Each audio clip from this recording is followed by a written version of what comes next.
نحمده ونصلي على رسوله الكريم اما بعد فاعوذ بالله من الشيطان الرجيم بسم الله الرحمن الرحيم رب اشرح لي صدري ويسر لي امري واحلل عقدة من لساني يفقهوا قولي۔ اللہ تعالیٰ کو یاد کرنا خوبصورت ترین کاموں میں سے ایک کام ہے، بہترین عبادات میں سے ایک عبادت ہے۔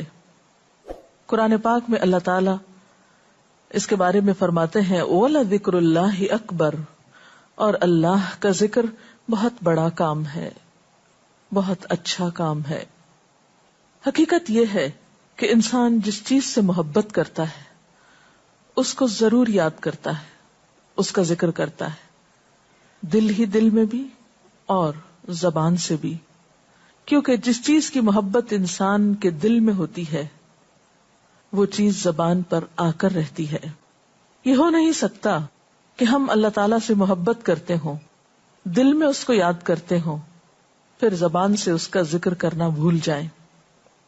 ذکر الہی تو بندہ مومن کی زندگی میں غیر محسوس طریقے سے شامل ہو جاتا ہے، اس کی اس طرح عادت ہو جاتی ہے کہ انسان اٹھتے بیٹھتے چلتے پھرتے تنہائی میں سب کے بیچ میں بیٹھ کر اپنے رب کو یاد کرتا رہتا ہے، دل ہی دل میں یا زیر لب وہ اپنے رب کو کسی حال میں بھی نہیں بھولتا۔ اور بھولے بھی کیوں؟ اس لیے کہ اس کی ذات پر رب کے احسانات ہر ایک سے بڑھ کر ہیں، اس کی نگاہیں ہر طرف رب کے کمالات دیکھتی ہیں، وہ ہر طرف رب کی نعمتوں کو دیکھ کر سرشار ہوتا رہتا ہے۔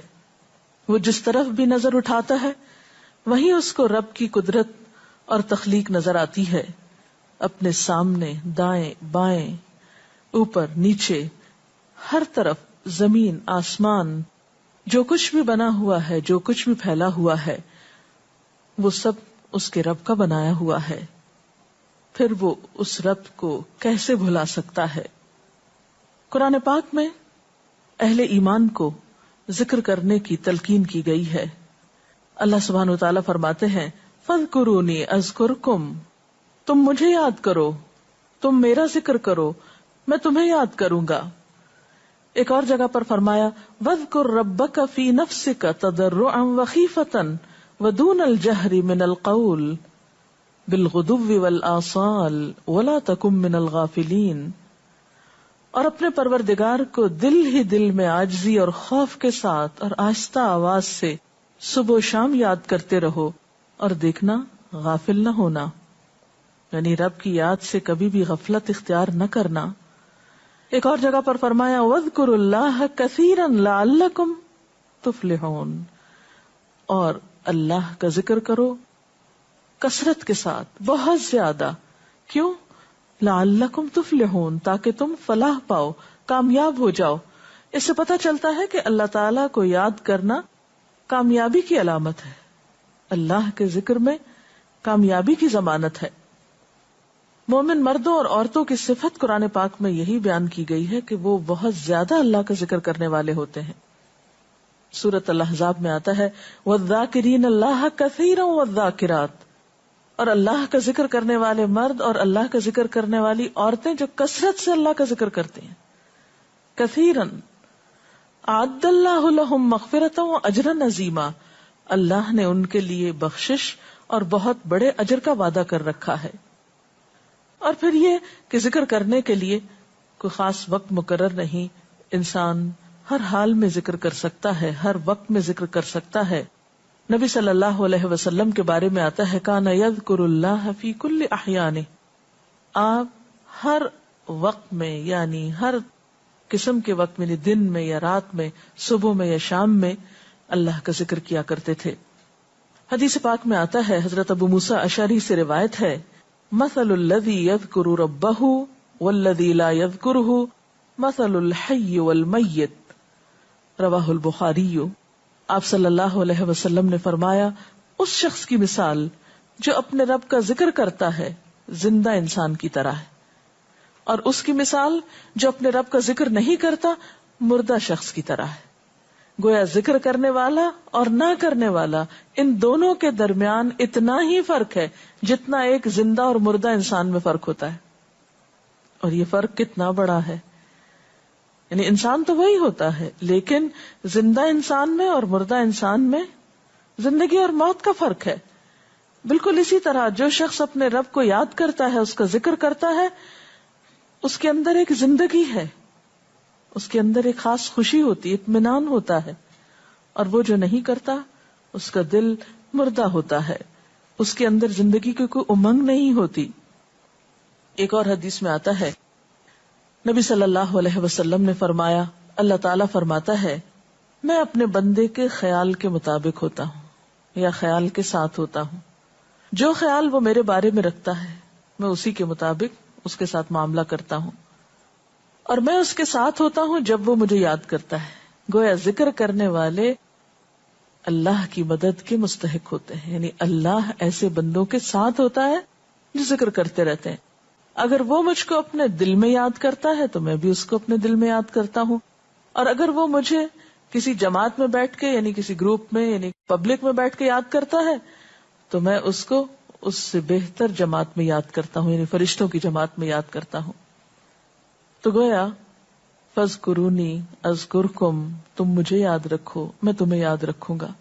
تو جو شخص بھی یہ چاہتا ہو کہ اللہ تعالیٰ اس کو یاد رکھے، اس کی مشکل میں اس کی مدد کرے، تو اس کے لیے کیا ضروری ہے کہ پھر وہ ذکر کرتا رہے. اور ذکر تمام عبادات کو خوبصورت بناتا ہے. مثلا روزہ رکھنا ایک عبادت ہے، لیکن جس روزے میں ذکر الہی ہو اس کا اجر و ثواب کئی گنا بڑھ جائے گا. حج ایک عبادت ہے بذات خود، حج کا سفر ایک عبادت ہے، لیکن اس سفر میں انسان اگر ذکر الہی کرتا رہے تو اسی حج کا ثواب کئی گنا بڑھ جائے گا. اور نماز تو سراسر ہے ہی اللہ کی یاد کا نام. اقم الصلاۃ لذکری، نماز قائم کرو میری یاد کے لیے. اللہ کے ذکر کا بہترین طریقہ ہے. ایک اور موقع پر آپ صلی اللہ علیہ وسلم سے جب یہ پوچھا گیا کہ سب سے اچھی نماز کس کی، سب سے اچھا روزہ کس کا، سب سے اچھا حج کس کا، سب سے اچھا مجاہد کون، تو آپ صلی اللہ علیہ وسلم نے ہر بار یہی جواب دیا کہ جو اپنے ان کاموں میں ذکر الہی کثرت کے ساتھ کرے. اور ذکر کرنے والے ہر میدان میں آگے نکل جاتے ہیں. حدیث پاک میں آتا ہے نبی صلی اللہ علیہ وسلم نے فرمایا مفردون سبقت لے گئے. لوگوں نے پوچھا کہ یہ مفردون کون ہے؟ فرمایا وہ مرد جو کثرت کے ساتھ اللہ کا ذکر کرتے ہیں اور وہ عورتیں جو کثرت کے ساتھ اللہ کو یاد کرتی ہیں. اور یہاں آپ نوٹ کر رہے ہیں خاص طور پر مردوں کے ساتھ ساتھ عورتوں کا ذکر بھی ملتا ہے. حضرت عبداللہ بن بصر فرماتے ہیں کہ ایک شخص نے عرض کیا یا رسول اللہ صلی اللہ علیہ وسلم، بے شک اسلام کے احکام مجھ پر بہت ہیں، یعنی ذمہ داریاں بہت ہیں، کرنے کے کام بہت ہیں. آپ مجھے کوئی ایسی بات بتائیں جسے میں اپنے لیے لازم کر لوں، یعنی میرے لیے آسان ہو اور میں پابندی سے کر سکوں. تو آپ صلی اللہ علیہ وسلم نے فرمایا لا یزال لسانک رطبا من ذکر اللہ، کہ ایک چیز پابندی سے پکڑ لو، اور وہ کیا کہ تیری زبان ہمیشہ اللہ کے ذکر سے تر رہے، ہر دم اللہ کو یاد کرتے رہو. اور یہ حقیقت ہے کہ انسان کوئی بھی کام کر رہا ہو، مثلا خواتین کھانا پکا رہی ہیں، گھر صاف کر رہی ہیں، واک کر رہی ہیں، کوئی بھی کام کر رہی ہیں اس طرح کا، تو اس میں ساتھ ساتھ اللہ کی یاد کرتی رہیں. سبحان اللہ، الحمدللہ، اللہ اکبر، استغفر اللہ، لا الہ الا اللہ، ان اذکار کا ورد کرتے رہیں، تو اس میں کام بھی ہوتا رہے گا اور اس کے ساتھ ساتھ اللہ کی یاد بھی ہوتی رہے گی. خصوصی طور پر 2 کلمات ایسے ہیں جن کے بارے میں بہترین اجر کی خوشخبری سنائی گئی. آپ صلی اللہ علیہ وسلم نے فرمایا کلمتان، 2 کلمات ایسے ہیں خفیفتان علی اللسان، جو زبان پہ بہت ہلکے ہیں، یعنی پڑھنے میں کچھ مشکل نہیں. ثقیلتان فی المیزان، میزان میں بہت بھاری ہیں. حبیبتان الی الرحمن، رحمان کو بہت محبوب ہیں. اور وہ کیا ہیں؟ سبحان اللہ و بحمدہ، سبحان اللہ العظیم. چلتے پھرتے، اٹھتے بیٹھتے، کام کاج کرتے، تسبیح پڑھتے رہنا، ذکر کرتے رہنا انسان کے دل کو جہاں اطمینان بخشتا ہے وہاں اس کے کام کو آسان بھی کر دیتا ہے، اور اللہ کی مدد بھی ساتھ ہوتی ہے. اور قرآن پاک میں ایسے لوگوں کے لیے خوشخبری ہے، الا بذکر اللہ تطمئن القلوب، سنو اللہ کے ذکر سے دلوں کو اطمینان ہوتا ہے. اور ویسے بھی میزان میں بہت بھاری نیکی ہے.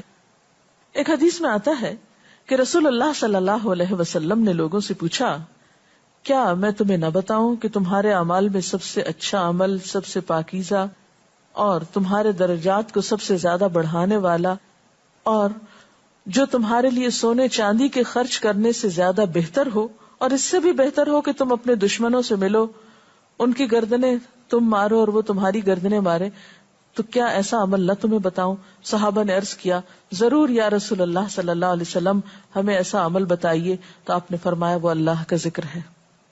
یعنی تمام اعمال میں وہ سبقت لے جاتا ہے. اسی طرح ایک اور حدیث میں ہے، رسول اللہ صلی اللہ علیہ وسلم نے فرمایا کہ جب بھی کچھ لوگ بیٹھتے ہیں اور وہ اللہ کا ذکر کرتے ہیں، یعنی کسی مجلس میں اکٹھے ہو کر بیٹھتے ہیں، تو اللہ کی رحمت ان کو ڈھانپ لیتی ہے، ان پر سکینت نازل ہوتی ہے. اللہ تعالیٰ ان کا اپنے ہاں ذکر کرتے ہیں. گویا اکیلے بھی ذکر کیا جا سکتا ہے اور کسی مجلس میں اکٹھے بیٹھ کر بھی. پھر اسی طرح صبح و شام بھی، جیسا کہ قرآن پاک میں آتا ہے، وَسَبِّحْ بِحَمْدِ رَبِّكَ قَبْلَ طُلُوعِ الشَّمْسِ وَقَبْلَ غُرُوبِهَا، اپنے رب کی تسبیح بیان کرو سورج نکلنے سے پہلے اور اس کے غروب ہونے سے پہلے. ایک اور جگہ پر آتا ہے وَسَبِّحْ بِحَمْدِ رَبِّكَ بِالْعَشِيِّ وَالْإِبْكَارِ، اپنے رب کی حمد و ثنا بیان کرو عشی کے وقت یعنی عصر کے وقت، والابکار اور صبح کے وقت. عشی کا لفظ جو ہے یہ زوال شمس سے غروب شمس کے درمیانی وقت کو کہتے ہیں. پھر اسی طرح انبیاء علیہ السلام کے بارے میں ہم دیکھتے ہیں، حضرت داؤد علیہ السلام بہت خوبصورت آواز سے، بہت خوبصورت انداز میں